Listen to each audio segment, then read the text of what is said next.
شروع اللہ کا نام لے کر جو بڑا مہربان نہایت رحم والا ہے۔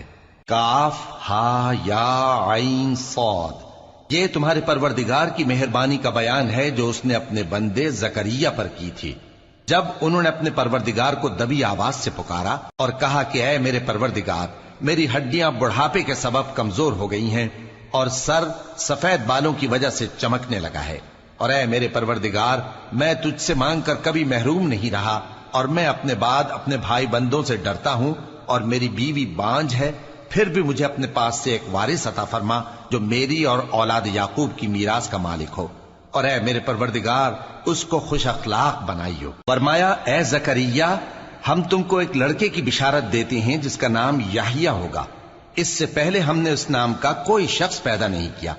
انہوں نے کہا کہ پروردگار، میرے ہاں کس طرح لڑکا ہوگا جبکہ میری بیوی بانجھ ہے اور میں بڑھاپے کی اس حالت کو پہنچ گیا کہ سوکھ گیا ہوں۔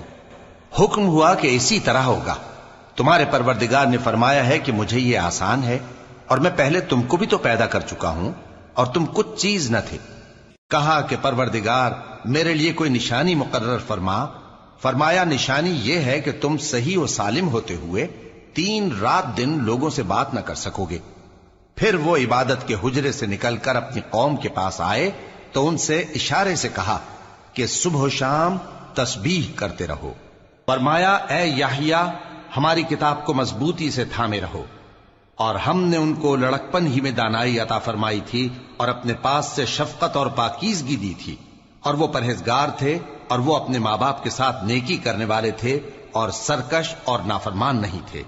اور جس دن وہ پیدا ہوئے اور جس دن وفات پائیں گے اور جس دن زندہ کر کے اٹھائے جائیں گے ان پر سلام ہے۔ اور کتاب یعنی قرآن میں مریم کا بھی تذکرہ کرو، جب وہ اپنے لوگوں سے الگ ہو کر مکان کے مشرقی حصے میں چلی گئیں، پھر انہوں نے ان کی طرف سے پردہ کر لیا تو ہم نے ان کی طرف اپنا فرشتہ بھیجا، سو وہ ان کے سامنے ایک خوبصورت مرد کی صورت میں آیا۔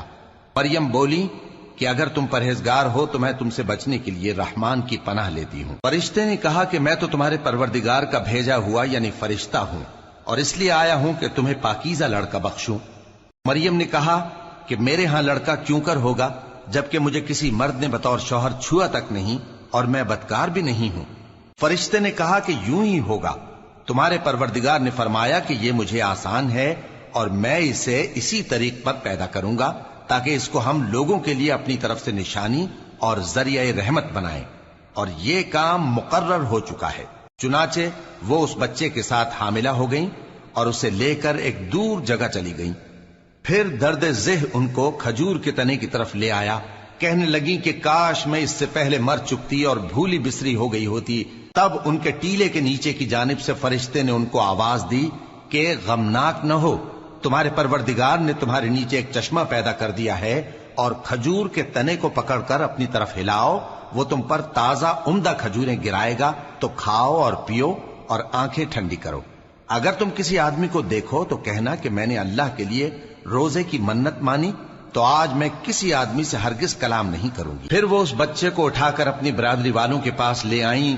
وہ کہنے لگے کہ مریم یہ تو نے برا کام کیا، اے ہارون کی بہن، نہ تو تیرا باپ ہی برا آدمی تھا اور نہ تیری ماں ہی بدکار تھی۔ تو مریم نے اس بچے کی طرف اشارہ کیا۔ وہ بولے کہ ہم اس سے کہ گود کا بچہ ہے کیسے بات کریں؟ بچے نے کہا کہ میں اللہ کا بندہ ہوں، اس نے مجھے کتاب دی ہے اور نبی بنایا ہے، اور میں جہاں ہوں اور جس حال میں ہوں اس نے مجھے صاحب برکت بنایا ہے، اور جب تک زندہ ہوں مجھ کو نماز اور زکوٰۃ کا ارشاد فرمایا ہے، اور مجھے اپنی ماں کے ساتھ نیک سلوک کرنے والا بنایا ہے اور سرکش و بدبخت نہیں بنایا، اور جس دن میں پیدا ہوا اور جس دن مروں گا اور جس دن زندہ کر کے اٹھایا جاؤں گا مجھ پر سلام ہے۔ یہ مریم کے بیٹے عیسیٰ ہیں، اور یہ سچی بات ہے جس میں لوگ شک کرتے ہیں۔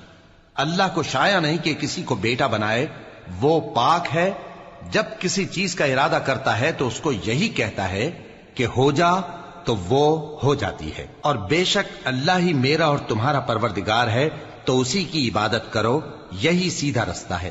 پھر اہل کتاب کے فرقوں نے باہم اختلاف کیا، سو جو لوگ کافر ہوئے ہیں ان کو بڑے دن یعنی قیامت کے روز حاضر ہونے سے خرابی ہے۔ وہ جس دن ہمارے سامنے آئیں گے کیسے سننے والے اور کیسے دیکھنے والے ہوں گے، مگر ظالم آج کھلی گمراہی میں ہیں، اور ان کو حسرت و افسوس کے دن سے ڈرا دو جب بات فیصل کر دی جائے گی اور وہ غفلت میں پڑے ہوئے ہیں اور ایمان نہیں لاتے۔ ہم ہی زمین کے اور جو لوگ اس پر بستے ہیں ان کے وارث ہوں گے، اور ہماری ہی طرف ان کو لوٹنا ہوگا۔ اور کتاب میں ابراہیم کا ذکر کرو، بے شک وہ نہایت سچے تھے، پیغمبر تھے۔ جب انہوں نے اپنے باپ سے کہا کہ ابا، آپ ایسی چیزوں کو کیوں پوچھتے ہیں جو نہ سنیں اور نہ دیکھیں اور نہ آپ کے کچھ کام آ سکیں؟ ابا، مجھے ایسا علم ملا ہے جو آپ کو نہیں ملا، تو میرے ساتھ ہو جائیے، میں آپ کو سیدھی راہ پر لے چلوں گا۔ ابا، شیطان کی پوجا نہ کیجیے، بے شک شیطان اللہ کا نافرمان ہے۔ ابا، مجھے ڈر لگتا ہے کہ آپ کو اللہ کا عذاب آ پکڑے تو آپ شیطان کے ساتھی ہو جائیں۔ اس نے کہا کہ ابراہیم، کیا تو میرے معبودوں کے خلاف ہے؟ اگر تو باز نہ آئے گا تو میں تجھے سنسار کر دوں گا اور تو ہمیشہ کے لیے مجھ سے دور ہو جا۔ ابراہیم نے سلام علیکم کہا اور کہا کہ میں آپ کے لیے اپنے پروردگار سے بخشش مانگوں گا، بے شک وہ مجھ پر نہایت مہربان ہے۔ اور میں آپ لوگوں سے اور جن کو آپ اللہ کے سوا پکارا کرتے ہیں ان سے کنارہ کرتا ہوں اور اپنے پروردگار ہی کو پکاروں گا۔ امید ہے کہ میں اپنے پروردگار کو پکار کر محروم نہیں رہوں گا۔ اور جب ابراہیم ان لوگوں سے اور جن کی وہ اللہ کے سوا پرستش کرتے تھے الگ ہو گئے تو ہم نے ان کو اسحاق اور اسحاق کو یعقوب بخشے اور ہر ایک کو پیغمبر بنایا، اور ہم نے ان کو اپنی رحمت سے بہت سی چیزیں عنایت کی اور ان کا ذکر جمیل بلند کیا۔ اور کتاب میں موسیٰ کا بھی ذکر کرو، بے شک وہ ہمارے برگزیدہ تھے اور رسول تھے، نبی تھے، اور ہم نے ان کو طور کی داہنی طرف سے پکارا اور باتیں کرنے کے لیے نزدیک بلایا، اور اپنی مہربانی سے ان کو ان کا بھائی ہارون پیغمبر بنا کر عطا کیا۔ اور کتاب میں اسماعیل کا بھی ذکر کرو، وہ وعدے کے سچے اور رسول تھے، نبی تھے، اور وہ اپنے گھر والوں کو نماز اور زکوٰۃ کا حکم کرتے تھے اور اپنے پروردگار کے ہاں پسندیدہ تھے۔ اور کتاب میں ادریس کا بھی ذکر کرو، وہ بھی نہایت سچے تھے، نبی تھے، اور ہم نے ان کو اونچی جگہ اٹھا لیا تھا۔ یہ وہ لوگ ہیں جن پر اللہ نے اپنے پیغمبروں میں سے فضل کیا، یعنی اولاد آدم میں سے، اور ان لوگوں میں سے جن کو ہم نے نوح کے ساتھ کشتی میں سوار کیا، اور ابراہیم اور یعقوب کی اولاد میں سے، اور ان لوگوں میں سے جن کو ہم نے ہدایت دی اور جنہیں برگزیدہ کیا۔ جب ان کے سامنے ہماری آیتیں پڑھی جاتی تھیں تو سجدے میں گر پڑتے اور روتے رہتے تھے۔ پھر ان کے بعد چند ناخلف ان کے جانشیں ہوئے جنہوں نے نماز کو ضائع کر دیا اور خواہشات نفسانی کے پیچھے لگ گئے، سو ان قریب ان کو گمراہی کی سزا ملے گی۔ ہاں، جس نے توبہ کی اور ایمان لایا اور عمل نیک کیے تو ایسے لوگ بہشت میں داخل ہوں گے اور ان کا ذرا نقصان نہ کیا جائے گا، یعنی ہمیشہ کی بہشتوں میں جس کا اللہ نے اپنے بندوں سے وعدہ کیا ہے کہ جو ان کی آنکھوں سے پوشیدہ ہے۔ بے شک اس کا وعدہ نیکوکاروں کے سامنے آنے والا ہے، وہ اس میں سلام کے سوا کوئی بیہودہ کلام نہ سنیں گے اور ان کو صبح و شام کھانا ملے گا۔ یہی وہ جنت ہے جس کا ہم اپنے بندوں میں سے ایسے شخص کو مالک بنائیں گے جو پرہیزگار ہوگا۔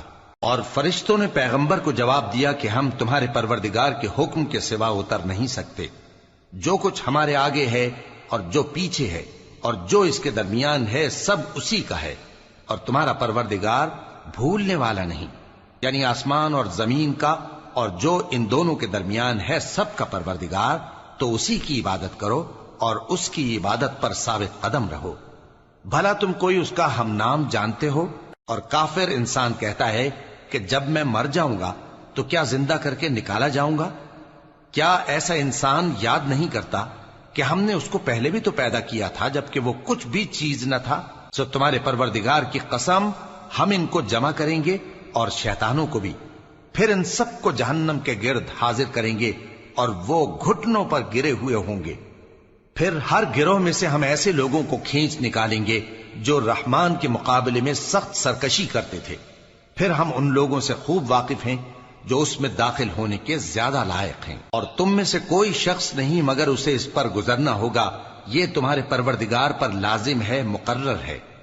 پھر ہم پرہیزگاروں کو نجات دیں گے اور ظالموں کو اس میں گھٹنوں کے بل پڑا ہوا چھوڑ دیں گے۔ اور جب ان لوگوں کے سامنے ہماری آیتیں پڑھی جاتی ہیں تو جو کافر ہیں وہ مومنوں سے کہتے ہیں کہ دونوں فریق میں سے مکان کس کے اچھے اور مجلسیں کس کی بہتر ہیں، اور ہم نے ان سے پہلے بہت سی امتیں ہلاک کر دیں وہ لوگ ان سے ٹھاٹ باٹ اور نمود و نمائش میں کہیں اچھے تھے۔ کہہ دو کہ جو شخص گمراہی میں پڑا ہوا ہے، رحمان اس کو آہستہ آہستہ مہلت دیا جاتا ہے، یہاں تک کہ جب اس چیز کو دیکھ لیں گے جس کا ان سے وعدہ کیا جاتا ہے، خواہ عذاب اور خواہ قیامت، تو اس وقت جان لیں گے کہ مکان کس کا برا ہے اور لشکر کس کا کمزور ہے۔